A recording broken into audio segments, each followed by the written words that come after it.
Assalamualaikum warahmatullahi wabarakatuh. Perkenalkan, nama saya Erwin Duka Putra. Saya pengganti dari Ibu Dr. Vina Ayumi untuk tuton mata kuliah pemrograman basis desktop DUT. Selamat malam pada seluruh mahasiswa semuanya. Kita langsung saja ke materi, yaitu yang materi pertama pada aktivitas belajar kedua ya.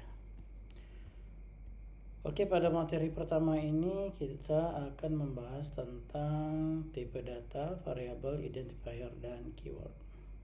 Di dalam tipe data itu terdapat dua jenis tipe data, yaitu yang pertama tipe data primitif, di mana terdapat dari beberapa bagian, yaitu yang pertama adalah char atau tipe data karakter, di mana terdiri dari angka, tanda baca, huruf, dan juga bahkan karakter khusus. Dicontohkan di sini A, B, dan C. Dan selanjutnya ada tipe data integer. Tipe data ini berupa angka bilangan bulat dengan rank yang cukup besar dengan minus 2,147483648 sampai dengan positif 2,147483648. Nah, selanjutnya ada tipe data long sama seperti integer tapi mempunyai ukuran yang lebih besar lagi dibandingkan dengan integer. Selanjutnya itu ada tipe data float di mana di sini merupakan tipe data desimal pecahan. Contohnya yaitu 1,5 atau nilai angka bilangan dengan berkoma. Selanjutnya ada double sama seperti float tetapi mempunyai kapasitas penyimpanan yang lebih besar dibandingkan float. Dan selanjutnya di sini ada byte di sini ukurannya hanya 8 bit, digunakan untuk menyimpan angka yang ranknya lebih kecil, yaitu dari minus 128 sampai dengan 127. Nah, di sini selanjutnya ada sort di mana ukurannya itu adalah 16 bit, digunakan untuk menyimpan angka dengan rank menengah, yaitu antara minus 32,768 sampai dengan plus 32768. Dan selanjutnya di sini ada tipe data boolean Tipe data boolean ini nantinya menyimpan nilai logika true atau false.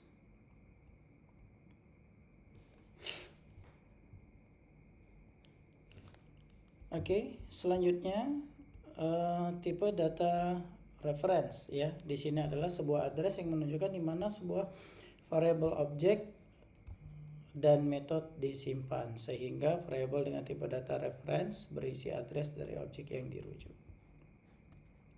Mengidentifikasi identifier. Identifier adalah nama yang digunakan oleh programmer untuk memberi nama pada variabel, kelas, metode, interface, dan juga package identifier secara acak oleh compiler, sehingga nama yang digunakan harus berisi seperti berikut, yaitu adalah huruf atau abjad, angka, dan juga underscores.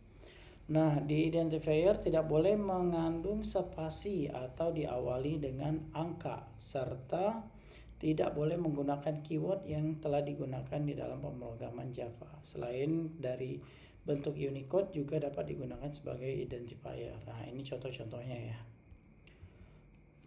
selanjutnya mengimplementasikan identifier Di sini terdapat contoh program pada gambar 21 di mana public class dunia Java. Nah, ini adalah nama variabel dari kelasnya. Selanjutnya public static void main string args di sini adalah static dari void mainnya, yang dimana nilai dari variabel main itu akan ditampilkan dalam string Nah, identifier ini terdapat 7 identifier Dari seluruh identifier itu terdapat dari beberapa library. Yang kedua itu dari Java library dan juga dari identifier Java. Mengidentifikasi keyword. Nah, dalam Java keyword sering disebut juga sebagai reserve keyword yang tidak dapat digunakan sebagai identifier semua reserve. Menggunakan huruf besar, kecil, lowercase, dan khusus keyword constata dan goto tidak digunakan dalam Java. Nah, ini daftar-daftar keyword yang boleh digunakan di dalam Java. Untuk menggunakan literal. Literal adalah nilai variabel atau atribut atau nilai konstanta atau nilai objek data. Ada 3 besaran literal dalam Java, yaitu adalah angka, karakter, dan juga string. Angka terdiri dari byte, short, integer, long. float, double, dan boolean. Yang dianggap angka true adalah 1 dan false itu adalah 0. Dalam penggunaannya, literal tidak boleh diletakkan sebelah kiri pada sebuah assignment. Nah, ini contoh-contoh dari literal. Java dikenal bahasa pemrograman yang bersifat strongly type. Ya, artinya semua variabel dideklarasikan harus disertai dengan tipe data. Jika terjadi sebaliknya, maka akan ada kesalahan error pada seluruh proses kompilasi. Nah, dalam bahasa Java terdapat 3 jenis variabel yang dapat dikategorikan berdasarkan jangkauan ruang lingkupnya, yaitu pertama variabel lokal, di mana variabel ini yang dideklarasikan sedalam sebuah lingkup kecil. Sebagai contoh, setiap variabel dideklarasikan dalam bentuk metode disebut variabel lokal. Nah, jadi kalau bentuknya adalah sebuah metode ya atau konstruktor ataupun blok, itu adalah variabel lokal gitu ya. Selanjutnya instance variabel yang dideklarasikan dalam sebuah kelas tetapi di luar metode ya. Nah, di mana secara tidak langsung sebuah kelas mendeklarasikan variabel langsung di dalam kelas tanpa dibungkus oleh metode, sering disebut dengan instance variable. Nah, ini contohnya dari sebuah instance variable di mana nilai variabelnya itu terpisah dari sebuah metode yang akan dipanggil. Static variable variabel yang dideklarasikan dengan keyword static biasanya digunakan untuk mendeklarasikan yang bersifat live, yang artinya variabel ini dapat diakses secara langsung. Nah, ini contohkan di mana nilai variabel statik umur ini nantinya akan langsung dipanggil di dalam void main yang terdapat pada public main, yaitu umur plus gitu ya. Jadi nilainya akan 22 nantinya. Dalam Java ada beberapa cara untuk mendeklarasikan satu atau lebih variabel. Berikut adalah sintaks dalam mendeklarasikan variabel ya. Nah, ini ada sintaks dasar dan contoh nilai yang akan ditampilkan. Nah, untuk mengidentifikasi operator, nah di dalam Java itu terdapat simbol khusus yang menyajikan operasi khusus pada 1 atau 2 atau 3 operan dan mengembalikan hasilnya. Nah, itu yang disebut dengan operator ya. Di dalam Java itu terdapat beberapa operator. Yang pertama operator aritmatika.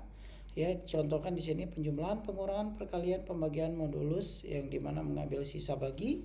Increment itu menaikkan nilai dengan 1 dan decrement menurunkan nilai menjadi 1. Yang kedua operator relasional untuk membandingkan 2 atau lebih nilai variabel atau operan atau lebih digunakan operator relasional. Operator relasional mengembalikan atau menghasilkan nilai logic true or false. Dalam lengkapnya, nah ini contoh-contoh dari tabel operator relasional. Biasa digunakan yaitu adalah sama dengan, ya ditandai oleh sama dengan 2 kali. Selanjutnya tidak sama dengan atau not sama dengan, lebih besar, lebih kecil, lebih besar atau sama dengan, dan juga lebih kecil atau sama dengan.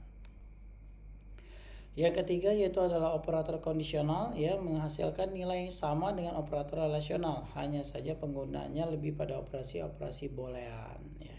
Nah, di sini biasanya juga disebut dengan operasi logic ya, di mana nilainya adalah operasi AND, OR, XOR, dan operasi not atau negasi. Nah, ini contoh-contoh hasil dari operasi booleannya. Selanjutnya ada operator shift dan bitwise ya, di mana di sini mencampurkan antara logika dan shift dan bitwise. Di mana contohnya di sini adalah operasi AND itu yang akan ditambahkan bitwise AND, dan juga OR, XOR, dan NOT gitu ya. Sedangkan shift itu dipakai untuk right zero field dan juga shift left ya, itu penggeseran nilai bit ya. Yang kelima itu ada operator assignment, di mana di dalam Java ini digunakan untuk memberi nilai ke sebuah variabel. Operator assignment berupa simbol di samping pada sebuah shortcut assignment operator yang sangat penting. Nah, ini contohkan ya, B plus sama dengan A, itu artinya B berisi dari nilai B plus A gitu ya. Dan selanjutnya operator-operator yang biasa digunakan di dalam operator assignment.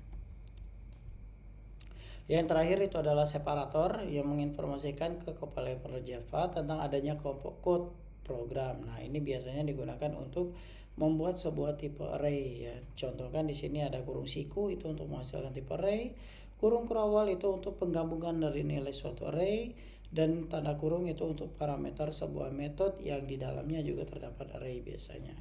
Nah, titik koma untuk mengakhiri pernyataan, koma untuk identifier di bagian deklarasi variabel, dan titik itu untuk nama-nama package ya. Kelas adalah atau untuk menciptakan suatu objek. Objek dalam pemrograman adalah sebuah variabel yang merupakan instan dari kelas. Instan bisa diartikan sebagai wujud dari kelas. Oke, untuk dalam membuat kelas itu terdapat beberapa bagian ya di dalam Java. Yang pertama itu ada header class, yang kedua adalah badan kelas, dan juga yang ketiga adalah struktur kelas. Oke, sebentar, di sini ada yang bergabung.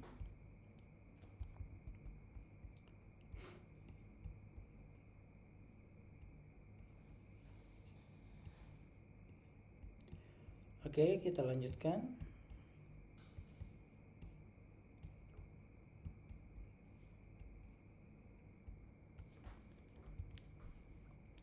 Untuk membuat objek, seperti disebutkan sebelumnya, kelas menyediakan blueprint untuk objek. Jadi pada dasarnya sebuah objek dibuat dari kelas pada pemrograman Java. Kata kunci new digunakan untuk membuat objek yang baru. Membuat kelas menggunakan NetBeans ya, ini yang harus dicoba oleh mahasiswa dalam modul 2 kegiatan belajar 2. Oke, itu untuk materi inisiasi yang terdapat pada aktivitas belajar 2. Selanjutnya kita lanjutkan ke materi inisiasi aktivitas belajar yang ketiga.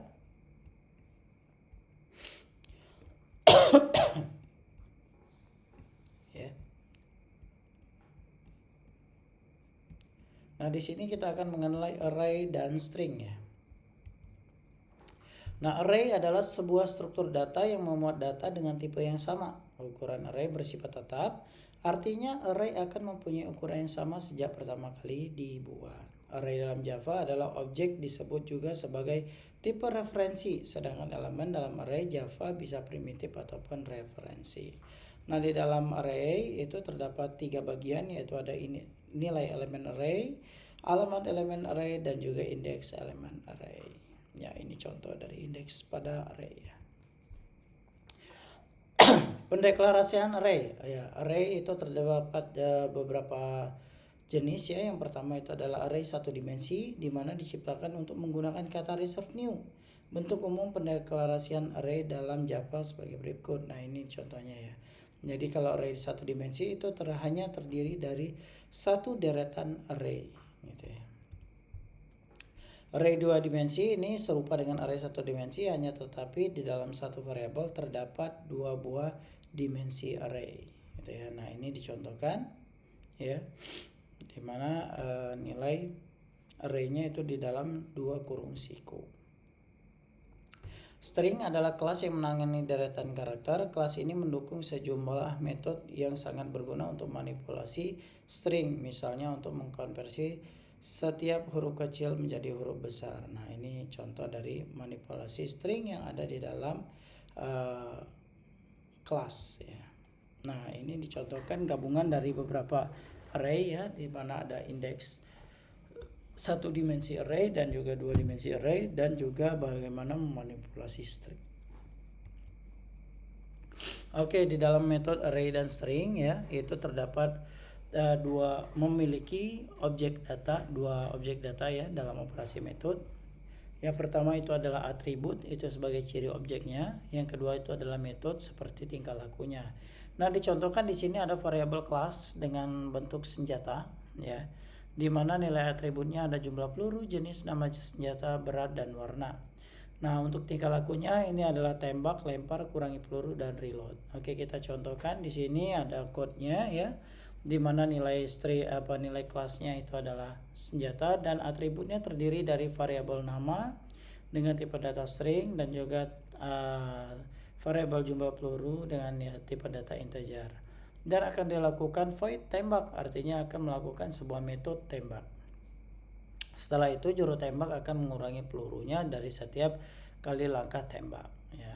Dari dimana perulangan tersebut akan dilakukan sebanyak dengan 300 kali, yaitu jumlah sama dengan variabel jumlah peluru yang telah diinputkan.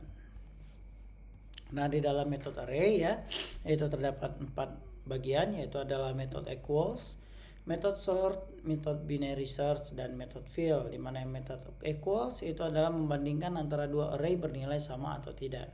Sedangkan method sort berfungsi untuk melakukan pengurutan sorting elemen, dan method binary search itu untuk mencari sebuah nilai yang ada di dalam array. Method fill berfungsi untuk mengisi nilai yang diberikan pada array tertentu. Nah, ini contohnya yang di dalam sebuah code, di mana di sini melihat untuk nilai variabel test 1 dan test 2 di dalam sebuah variabel integer dengan satu dimensi. Nanti boleh dicoba untuk code programnya. Oke, selanjutnya membuat metode. Definisi metode terdiri dari header method dan body method ya. Hal yang sama seperti ditunjukkan pada code berikut ini ya. Nah, ini adalah method body, dan header method itu adalah public void cetak pesan ini ya. Untuk menggunakan metode kita biasanya memanggil dengan terdapat dua cara ya, yaitu dengan metode yang mengembalikan nilai return value atau yang tidak mengembalikan method void. Nah, ini contoh code-nya, di mana yang mengembalikan nilai return atau nilai hasil itu ada pada public static void cetak tulisan yang pertama. Untuk yang cetak nama ini merupakan yang tidak mengembalikan nilai method void, jadi dia langsung menampilkan nilai yang sudah ada. Method return artinya mengembalikan sebuah nilai pada metode lalu nilai kembalian. Nah, itu yang tadi ya kita bahas, bahwa dia akan mengembalikan nilai yang sebelumnya. Oke, itu untuk materi inisiasi pada aktivitas belajar ketiga. Selanjutnya kita akan melanjutkan pada materi inisiasi aktivitas belajar keempat,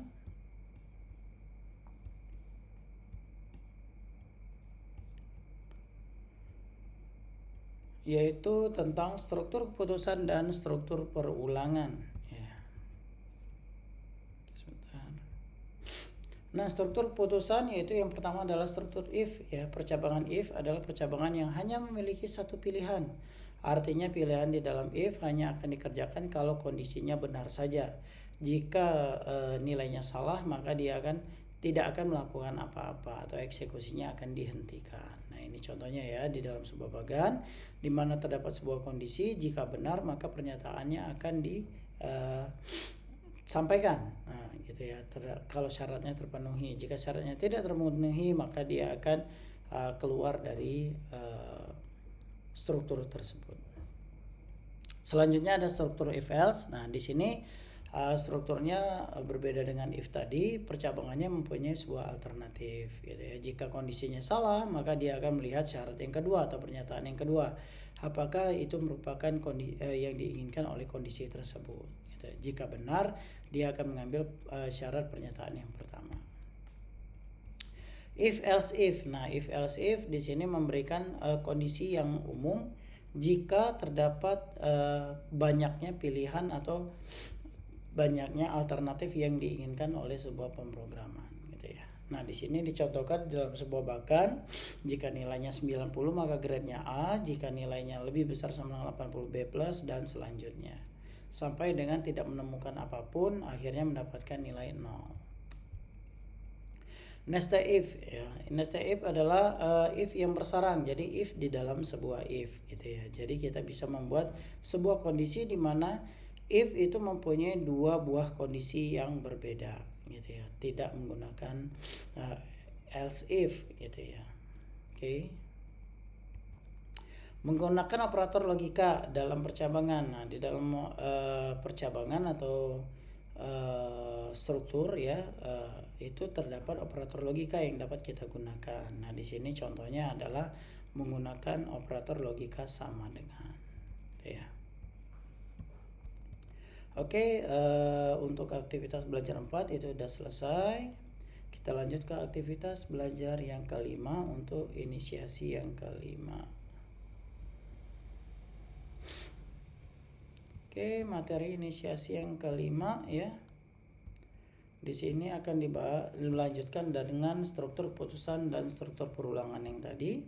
Di mana di sini kita akan membahas tentang struktur keputusan menggunakan switch case ya, dimana switch case ini berbentuk lain dari if else if ya, akan tetapi statementnya yang dirancang khusus untuk pengembalian keputusan yang melibatkan banyak alternatif pilihan yang akan dieksekusi gitu ya. Jadi switch case di sini kita akan memberikan variabelnya switch ya. Selanjutnya akan memberikan nilai yang pertama itu case-nya merah, maka tampilkan merah, dan selanjutnya sampai dengan menemukan nilai default apabila nilai case yang diberikan itu tidak terpenuhi.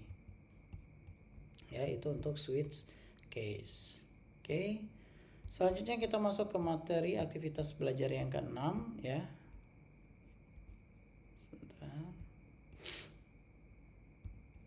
Materi inisiasi aktivitas belajar yang ke-6. Di sini kita akan mempelajari tentang struktur putusan dan perulangan, di mana kita akan mempelajari tentang struktur perulangan for ya. Nah, di dalam for itu terdapat dua kelompok, yaitu counted loop dan juga uncounted loop.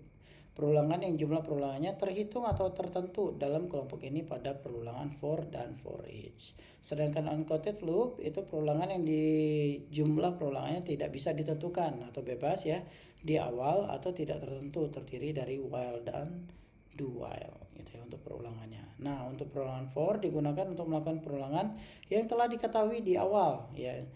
Contohnya di sini sebuah perulangan di mana nilai indeksnya itu variabel i itu terdapat tipe data integer ya, di mana kondisinya kita sudah menentukan di awal di mana nilai i-nya itu harus kurang dari 10 dan lakukan perulangan sebanyak dengan nilai yang telah ditentukan.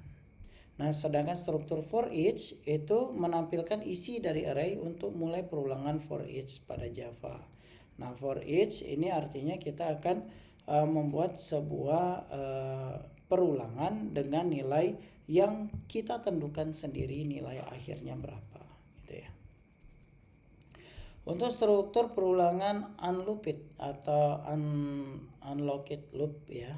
Struktur perulangan while ya. Untuk perulangan while itu melakukan pemeriksaan kondisi di awal. Jadi nilainya itu akan dicek terlebih dahulu kondisinya seperti apa, setelah itu baru lakukan perulangan sebanyak sesuai dengan kondisi yang telah ditentukan.